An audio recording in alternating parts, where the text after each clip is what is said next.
La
Il semble qu'il ne peut se passer une journée sans que l'Union européenne ne tente de gâcher notre vie. Vous avez probablement entendu parler des articles 11 et 13 sur différents sites Internet, la directive européenne sur le droit d'auteur.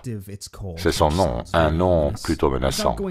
Sans aller trop dans les détails, parce que je pense que vous les connaissez déjà, si cette directive passe, Internet, tout du moins en Europe, va devenir le trou-à-rats de la censure. Les Européens auront beaucoup de difficultés à uploader des vidéos, des photos ou quoi que ce soit d'autre à cause du système proposé consistant à passer au crible tout contenu afin de détecter les possibles infractions au copyright. Maintenant, imaginez simplement l'hallucinant système de détection de YouTube leur permettant de supprimer certaines vidéos au contenu gênant comme bon leur semble. Imaginez ce système totalement corrompu dans l'esprit à l'échelle de l'Internet global. On voit tout de suite de gros nuages se profiler à l'horizon. Permettez-moi quand même de m'excuser de ne pas avoir abordé le sujet plus tôt. Ces nombreuses attaques et campagnes contre la liberté de l'Internet m'ont empêché de voir celle-ci. Et en dépit de ce qui circule déjà comme chose effrayante dans ce domaine, cette directive est particulièrement sombre. Mais le fait qu'elle soit poussée par l'UE est la raison essentielle de mon opposition à celle-ci. Ne vous méprenez pas. L'Union européenne a maquillé cette directive avec les atours de la protection du droit d'auteur, mais il ne s'agit que de ça, d'un costume. Observez ce qui se passe en Europe actuellement. Regardez le paysage politique. Pensez-vous que l'Union européenne soit plus forte aujourd'hui qu'elle ne l'était il y a 5 ans ou plus faible? La réponse est pour moi évidente. Et je suis sûr qu'elle est aussi pour vous. On a eu le Brexit, l'élection de Trump et le différend sur les échanges commerciaux avec l'UE, les victoires électorales, soi-disant populistes, en Italie, en Autriche, en Hongrie, en Pologne et en Slovénie.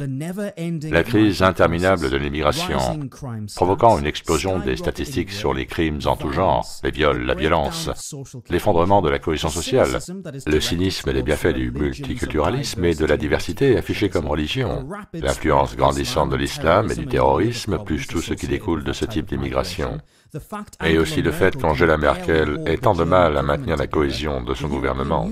L'Union européenne est au bord de la rupture, au bord de l'explosion.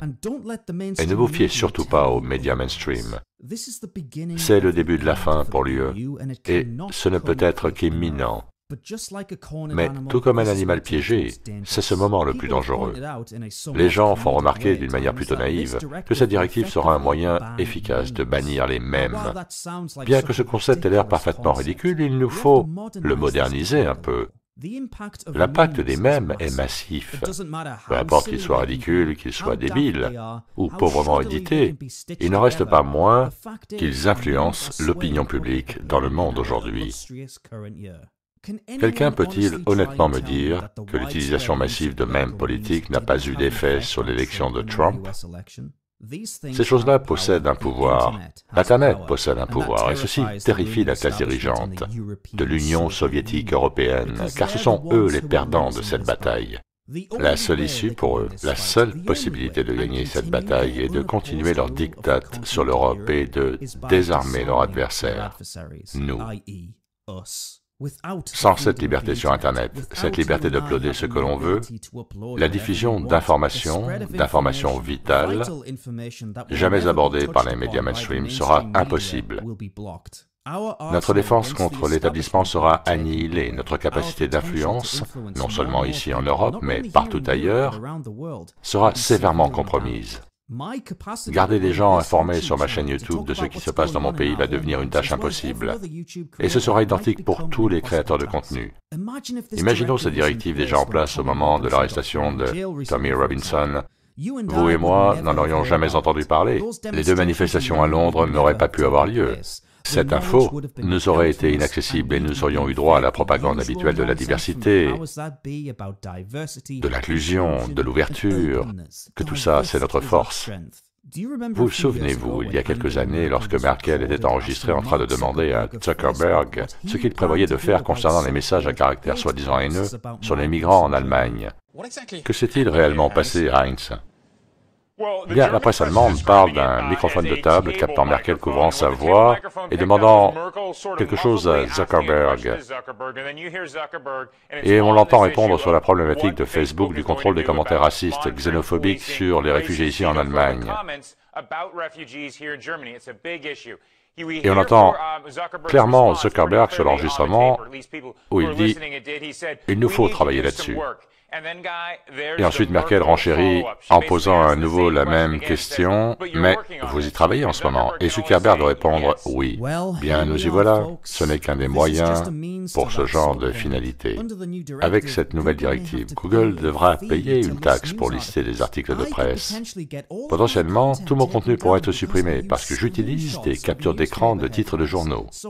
Donc la question est, comment allons-nous diffuser l'information auprès des masses si on ne peut plus utiliser de liens vers la source? De plus, que vont faire tous ces relais d'infos, ceux qui n'ont pas pignon sur rue et n'existent qu'en ligne, dépendant ainsi totalement du partage de leurs lecteurs pour se diffuser? Comment ces relais vont-ils s'y prendre pour survivre? Eh bien sûr, il s'agit souvent des seuls relais ayant le cran de diffuser de vraies infos sur la réalité de ce qui se passe en Europe, comme par hasard. Tout ceci, bien entendu, est fait sans consulter le peuple européen. Mais est-ce vraiment surprenant? L'UE est un peu comme votre mère, votre père, qui vous pouponne pour obtenir votre accord. Non, vous n'avez pas votre mot à dire, obéissez juste aux règles stupides que nous allons pondre pour vous, la plèbe. J'adore la démocratie. Et dire qu'il y a encore des gens en Grande-Bretagne qui veulent rester dans l'UE, c'est surprenant et déprimant en même temps. Il faut contacter votre représentant au Parlement et leur dire que cette directive ne doit pas devenir une loi européenne. Le comité de l'UE, composé de marionnettes au ventre mou, vient d'approuver cette directive. Cependant, il faut encore qu'elle soit entérinée par les membres du Parlement européen, ce qui veut dire que nous avons encore un peu de temps pour faire du bruit sur le sujet. J'ai mis un lien en description vers un site qui vous donne toutes les infos, toute la marche à suivre pour contacter votre représentant ou qui que ce soit que vous jugez utile de contacter afin de leur demander de voter non. Je l'ai fait comme de nombreuses autres personnes. Nous devons affirmer notre position. Personnellement, mes cartes sont sur la table. Je suis très franc, je souhaite l'effondrement de l'UE. Je veux la voir disparaître. Mais ceci sera beaucoup plus compliqué à achever si l'Internet devient fliqué de cette manière. C'est aussi simple que ça. Si vous pensez comme je pense, et souhaitez le résultat que je souhaite, il est temps de faire entendre votre voix. Même les gauchistes peuvent voir à quel point cette idée est terrible. La liberté, c'est la liberté. Préserver le flux d'informations est primordial pour nos sociétés. L'UE n'est pas un bastion progressiste, ni une organisation à l'esprit ouvert, et ne se préoccupe absolument pas des valeurs humaines. C'est une bureaucratie totalitaire qui veut vous imposer ce que vous lisez, ce que vous regardez, ce que vous uploadez, ce que vous pensez. Certaines opinions ne sont pas acceptées. La démocratie n'est possible que si vous votez ce qu'il faut voter. Votre pays ne mérite ni respect ni souveraineté, et vous n'êtes pas indispensable. Je n'aime pas tellement devoir faire ce genre de vidéo où j'ai l'air d'un prosélyte, mais j'en ai plus que ma claque de cette union à la con. Et je n'apprécie absolument pas que l'on vienne piétiner mes droits, que l'on ruine méthodiquement ce continent. Cela me hérisse les poils, m'exaspère au plus haut point. Cette directive ne doit absolument pas passer. Et pour être honnête, je ne pense pas qu'elle puisse passer. L'indignation générale sera trop compliquée à gérer pour l'UE. Ceci dit, nous ne pouvons pas prendre ce risque et ne montrer aucune complaisance. Contactez votre représentant au Parlement européen en suivant les liens en description et faites-leur comprendre poliment. Je terminerai avec cette chute on ne peut plus sérieuse, car Dieu seul sait si, dans le futur, cela sera encore possible. Merci de votre attention.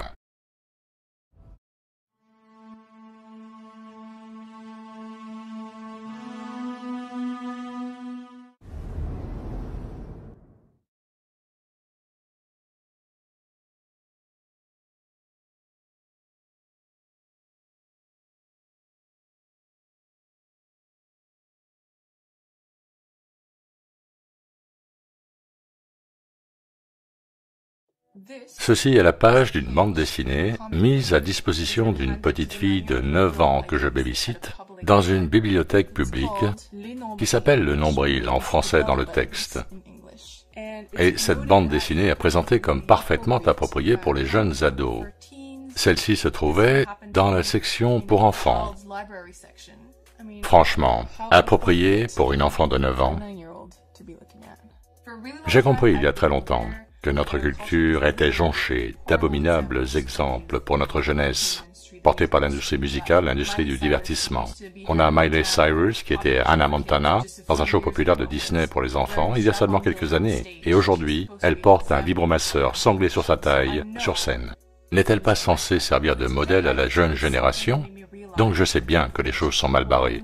Mais aujourd'hui, j'ai vécu quelque chose qui m'a fait réaliser que nous sommes descendus vraiment très bas. Je babysitte 2 enfants, une fille de 9 ans et un garçon de 6 ans, et nous sommes allés à la bibliothèque aujourd'hui. Bibliothèque publique sympa, dans un quartier rue Pin. Et j'y suis allé car le petit garçon y avait une activité planifiée. Et pendant ce temps-là, la petite fille de 9 ans s'est mise à choisir quelques livres en attendant que son frère termine celle-ci. Et j'allais de l'un à l'autre, les supervisant tous les deux, et à un moment, je m'approche de la petite fille de 9 ans pour voir ce qu'elle faisait. Et je la vois tenir cette bande dessinée avec cette expression bizarre sur le visage, et je me dis, c'est juste un bouquin pour enfants. Je fais confiance au choix de la bibliothèque publique concernant ces livres. Et je continue de l'observer. Elle a toujours cet air bizarre et je lui demande ce qu'elle lit. Et elle a cette expression de dégoût et me dit que c'est la personne qui travaille ici qui lui a donné en lui disant « Tiens, lis ça ». J'ai donc feuilleté les pages et voilà ce que j'ai vu. Je trouve cette petite fille dont je m'occupe dans la section pour enfants d'une bibliothèque publique, lisant cette bande dessinée, qu'en plus on lui a donné. J'ai d'abord pensé à une erreur que ça appartenait à la section adulte, où ils ont ce genre de bande dessinée, et que ce n'était pas censé être là. Donc je vais à l'accueil et demande à la personne qui y travaille si cette bande dessinée appartient bien à la section enfants. Il m'a immédiatement regardé en me disant que oui, c'est bien pour les enfants, c'est juste le style de l'artiste qui produit ces livres. Ça n'a rien à voir avec l'histoire elle-même, c'est juste la manière dont il les habille et son style de dessin. Mais il a reconnu que c'était un peu beaucoup, mais que la cible marketing était bien les enfants. Donc j'ai dû remettre cette bande dessinée dans la section enfants, et cette histoire m'a travaillé tout le restant de la journée. Et c'est la raison pour laquelle je fais cette vidéo. Quand j'étais gamine, je me souviens que j'avais pour idole les Spice Girls. Je rembourrais mon soutien-gorge et dansais devant mon miroir, espérant devenir aussi belle, aussi attrayante, aussi sexy qu'elles. Je n'ai rien contre les Spice Girls, mais elles m'ont mis ces idées dans la tête et cela a eu un effet sur moi. Et pendant la plus grande partie de mon adolescence, j'étais très mal à l'aise et me comparais tout le temps aux autres filles. Donc, si idolâtrer les Spice Girls a eu ce genre d'effet sur ma psyché, je ne peux qu'imaginer avec effroi l'effet que ce genre d'accoutrement, ce genre de culture peut produire. Et avec YouTube, avec les réseaux sociaux, Instagram, quand je les consulte, excusez-moi, je deviens émotionnel. Ceci est l'environnement social que nous créons pour nos enfants et ceux-ci sont en train de grandir avec l'idée que plus ils sont sexy, moins ils portent de vêtements, plus ils sont dans la provocation en se filmant ou en se prenant en photo, plus ils auront de valeur aux yeux des autres, plus ils auront de likes et plus vite ils arriveront en haut de l'échelle sociale. Toutes les ados que je vois sont immergés dans cette culture et cela devient pour eux une réalité et quand on est enfant, on est très influençable et quand vous sortez de votre environnement familial, vous voulez être comme les autres, vous voulez avoir des amis. Et ces nouveaux standards vous sont imposés, donc vous les prenez à votre compte. Je faisais la même chose, je voulais être accepté. Et quand j'ai commencé à m'intéresser aux garçons, je voulais que les garçons s'intéressent à moi. Donc qu'ai-je fait? Je me suis inspiré de mon environnement, de ce que je voyais dans les médias, dans les magazines, pour savoir comment être. C'était déjà un problème à l'époque, bien sûr, mais là, c'est bien pire. Un enfant, par défaut, fonctionne toujours de cette manière. Son cerveau prend des idées de ce qui l'entoure et ces idées s'implantent facilement. Et c'est ce que l'on voit de plus en plus, ce genre de truc ciblant les enfants. Et le politiquement correct qui consiste à dire « Oh, vous savez, c'est la libération sexuelle, il n'y a pas à avoir honte du sexe, il faut en parler aux enfants. » Je ne suis pas en train de dire que le sexe est un problème, c'est une chose naturellement belle. Mais c'est la version du sexe qui nous vendent qui ne va pas, c'est l'idée qu'il faut être sexy qui ne va pas. C'est la chosification de la femme. Si vous n'avez pas un beau derrière et de gros seins, vous n'êtes pas valorisé. Et ce que vous êtes réellement au fond ne s'exprimera pas. C'est cela qu'il pousse et c'est déjà suffisamment horrible par rapport aux adultes. Mais maintenant, les enfants, les jeunes enfants sont la cible. Des enfants qui n'ont pas encore franchi la puberté, qui n'ont pas encore de concept précis de ce qu'est le sexe et la sexualité. En parler est important, mais ne laissez pas les médias mener cette discussion à votre place. Ne laissez surtout pas BookTube en parler à vos enfants. Les enfants sont précieux, parce qu'ils sont le futur. Nous avons le choix de ce que nous consommons, le choix de la manière d'éduquer nos enfants, le choix de la manière de leur parler, de comment nous les aidons à naviguer dans cet environnement dans lequel nous nous trouvons tous. L'enfant d'aujourd'hui sera l'adulte de demain, et l'adulte de demain fera le monde du futur. Donc c'est un appel à l'action que je lance à tous ceux qui ont des enfants ou qui sont proches d'enfants.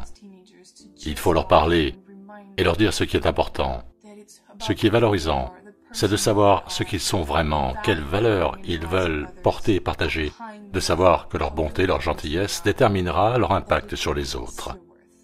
Il est de notre devoir d'échanger avec eux, d'avoir une influence positive et de leur définir les priorités. Quand on est mieux informé, on agit mieux. Mais je pense qu'en étant conscient du problème, on peut éviter d'en faire partie. On peut même en créer la solution et faire le bien dans ce monde. Il y a tant de choses bonnes dans ce monde. Je ne veux pas focaliser uniquement sur tous ces problèmes, j'essaie juste de filtrer ce qui me semble pour les uns et les autres, ce qui me semble bon pour l'humanité. Donc oui, inculquons aussi ces valeurs à nos enfants.